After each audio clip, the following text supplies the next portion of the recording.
The morning Callie Marsh found the notice stapled to her fence post. She read it 3 times before she let herself believe what it said. It wasn't a letter. It wasn't a polite request. It was a legal notice from Hargrove & Sons Development, informing her that construction would begin on the 340 acres directly east of her property within 60 days. A regional distribution hub, roads, concrete, floodlights, the kind of infrastructure that doesn't apologize for existing. The notice didn't ask for her opinion. It didn't need to. That land wasn't hers. Callie was 22 years old. She had inherited the farm 18 months earlier when her grandmother, Ruth Marsh, passed quietly in her sleep the way good people sometimes do, leaving behind 80 acres of river-bottom soil, a wood-frame farmhouse that needed a new roof, and a set of values that couldn't be bought or bulldozed. Ruth had farmed that land for 50 years. She'd grown heirloom vegetables, kept bees, and maintained a rare seed library that she'd built from a single wooden box her own mother had carried. Across 3 state lines. The farm wasn't just a piece of property. It was the kind of place that smelled like something important. Wood smoke, loam, and the particular sweetness of soil that has been cared for across generations. Callie had grown up spending every summer there. She'd learned to read weather by the way the swallows flew. She'd learned to taste the difference in tomatoes grown in soil fed by compost versus soil fed by chemicals. When Ruth died, everyone expected Callie to sell. She didn't. She moved in with 2 boxes of clothes and a quiet certainty that the land was where she was supposed to be. Now a development company was about to build a 200,000 square foot distribution center, 1 property line away from her beehives. She folded the notice carefully and put it in her pocket. Then she went back inside to finish her coffee. If you've ever watched someone quietly stand their ground when the whole world said to walk away, stay with us. Because Callie Marsh didn't fight back the way anyone expected, and that made all the difference. Within 2 weeks, everyone in Delphi County knew. Her neighbor Dale Hutchins came by first, leaning against her porch rail with the look of a man delivering bad news he'd rehearsed. He told her she should talk to a real estate agent, that the development would bring truck traffic, light pollution, noise around the clock, that her farm would be unbearable inside a year, that she was young and she had options. Callie offered him coffee. He declined. He left unconvinced she understood the situation. Then came Marcus Webb, the county's most successful agricultural broker, who sat across from her at the kitchen table with a printed comps sheet and explained in careful language that her land would likely peak in value before construction and then decline steadily thereafter. He had a buyer lined up. Good offer. Clean close. Callie thanked him.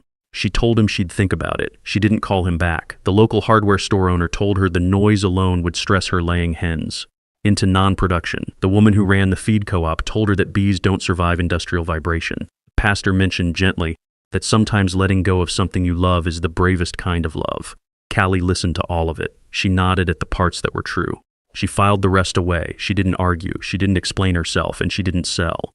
What nobody understood, what she hadn't yet explained to a single living person, was that she'd already made a decision.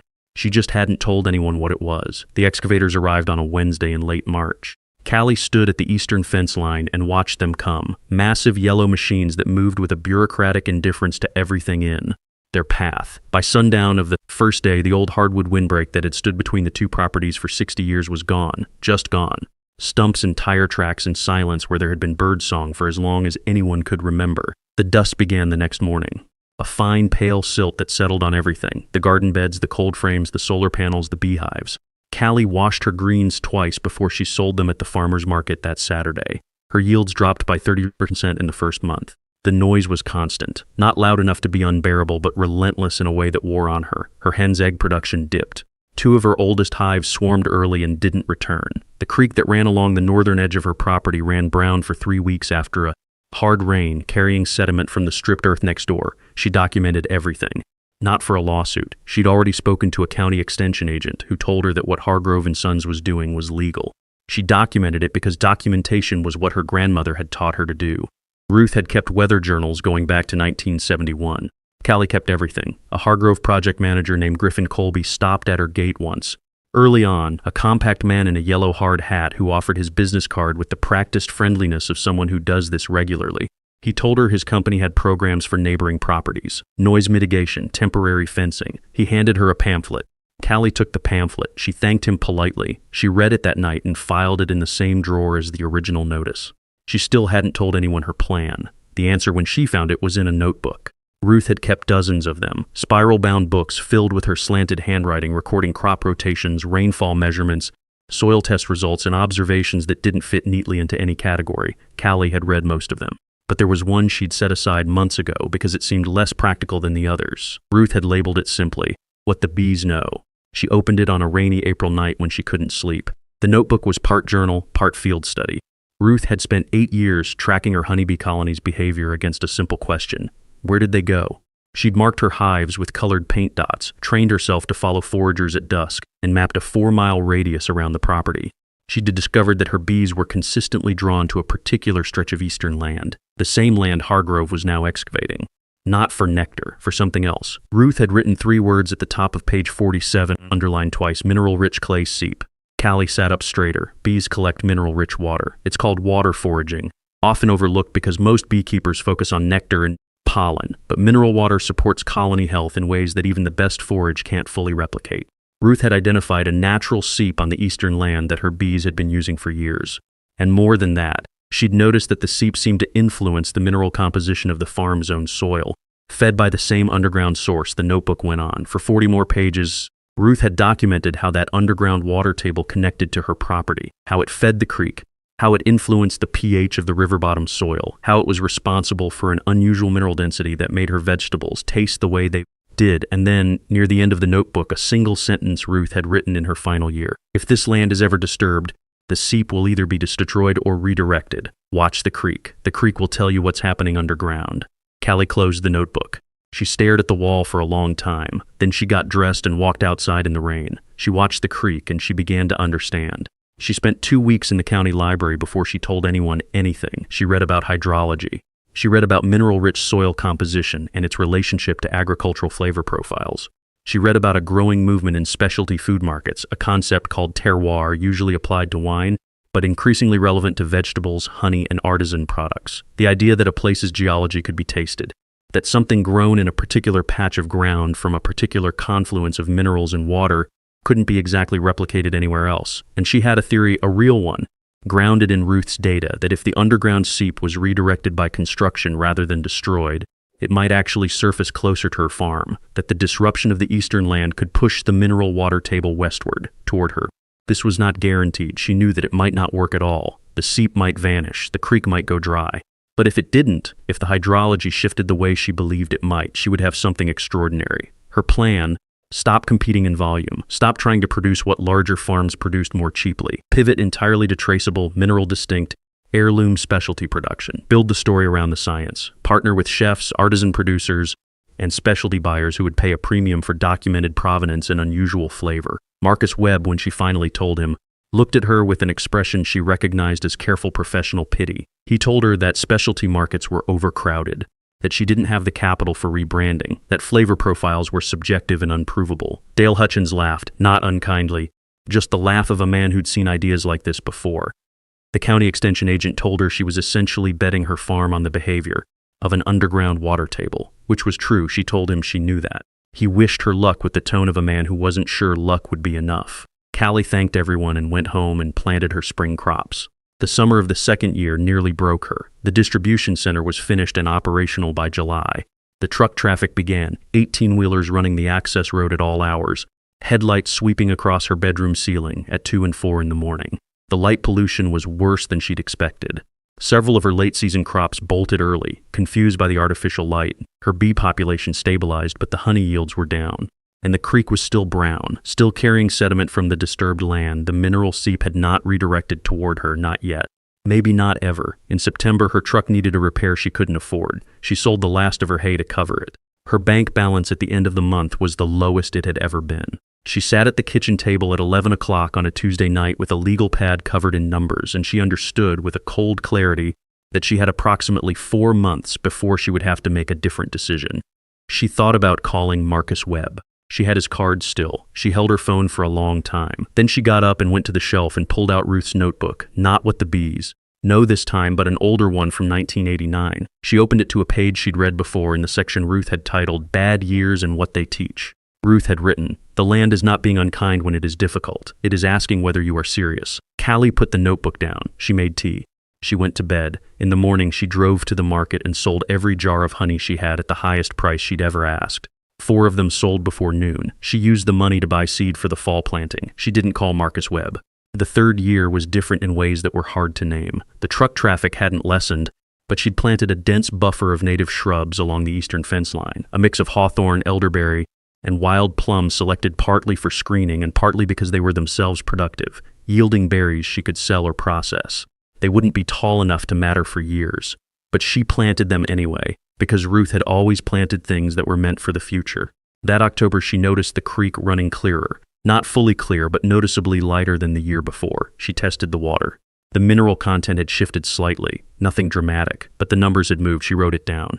By the fourth spring, the shift was more pronounced. A new seep had opened in the low ground on her western field, a small, muddy trickle that smelled faintly of iron and sulfur, exactly as Ruth's notebook had described. She had it tested by a university extension lab. The mineral profile was remarkable: magnesium, calcium, trace selenium, and a particular combination of iron compounds that the lab noted was unusual for surface soil in the region. She began growing her most sensitive heirloom varieties in that low western field. The tomatoes that came up that summer tasted like nothing she'd grown before, not louder or more intense, just deeper, more themselves. She started submitting samples to a specialty produce broker in Nashville who distributed to high-end restaurant groups. The broker tasted the tomatoes and wrote back within 48 hours. He wanted to know how much she could supply. The broker placed his order and kept it, but word travels in specialty food circles, and he'd been telling people about the farm. One of those people was Paul Adesanya. He was a food writer, not a broker, though he knew everyone who was anyone in the specialty produce world. He'd driven up from Nashville on a Saturday in June of the 5th year to see the farm for himself after the broker had mentioned her name twice in the same week. Callie showed him around without ceremony. She didn't have a sales pitch. She showed him Ruth's notebooks. She showed him the water test results. She walked him to the western seep and explained, as simply as she could, what the underground hydrology appeared to be doing. Paul Adesanya took notes the whole time. He tasted a tomato off the vine and stopped walking. He spent 4 hours at the farm. Before he left, he told Callie he wanted to write a long feature, not a puff piece, but a serious piece about what terroir actually meant in American vegetable farming and why it had been almost entirely ignored compared to its importance in wine. He said her farm was one of the most compelling examples he'd ever encountered. The article ran in a national food magazine the following February. It was titled, "The Girl Who Stayed and the Land That Remembered." Within 3 weeks of publication, Callie had more inquiries than she could answer. Restaurant groups, specialty retailers, a documentary production company, a seed preservation nonprofit that wanted to partner with her on Ruth's seed library, a university agricultural program that wanted to study the seep hydrology, and in a plain white envelope that arrived on a Thursday morning, a letter from Griffin Colby at Hargrove & Sons Development. The letter was polite, professionally careful. Griffin Colby explained that Hargrove & Sons was in the planning stages of a corporate campus expansion adjacent to the distribution center, mixed use with a retail and hospitality component meant to attract regional tourism. They were exploring opportunities to incorporate local agricultural identity into the development's brand. He wondered if Miss Marsh might be interested in discussing a partnership. Callie read the letter at the kitchen table. She set it down. She looked out the window at the eastern fence line, where the hawthorn and elderberry she'd planted 4 years ago were now shoulder high, their berries just beginning to turn. She thought about the day she'd found the notice stapled to her fence post. She thought about the yellow machines and the dust on her beehives and the months she'd spent wondering if she was fooling herself. Then she picked up her phone and called her lawyer. Griffin Colby arrived at the farm 6 weeks later. He was the same compact man she remembered, same professional friendliness. Though the hard hat was gone and the pamphlets had been replaced by a leather portfolio, Callie served coffee on the porch. She was entirely at ease. She had spent those 6 weeks preparing. She knew Hargrove's timelines, their projected visitor numbers, the lifestyle brand angle their new development was pursuing. She had spoken to 2 chefs who supplied regional campuses similar to what Colby was describing. She had a price per unit, a minimum order structure, and a list of conditions. The conditions were not punitive. She didn't want to punish anyone. What she wanted was a permanent agricultural easement protecting her eastern fence line, a contractual commitment to stormwater management that would protect the creek's mineral integrity, and a fair multi-year supply agreement with escalation provisions. Griffin Colby had expected, she sensed, to be negotiating with someone eager, someone who'd been waiting to be rescued. Instead, he sat across from a 27-year-old woman with 5 years of farm records and soil data, water test results, documented flavor profiles, a publishing mention in a national magazine, and a lawyer who'd reviewed his company's land use agreements before the meeting began. Negotiations took 3 sessions. She got everything she asked for. She didn't gloat. She shook Griffin Colby's hand and thanked him genuinely, because she understood that his company's development, which she had never been able to stop, had been the very thing that redirected the water table toward her farm. She'd known that for years. She'd never told anyone. Today, the Marsh Farm sits between a working distribution hub and a hospitality campus visited by 40,000 people a year. The hawthorn and elderberry buffer is now 12 feet tall, dense enough to muffle the truck noise almost completely. The western seep is designated as a protected agricultural feature in the land use agreement. It flows year-round.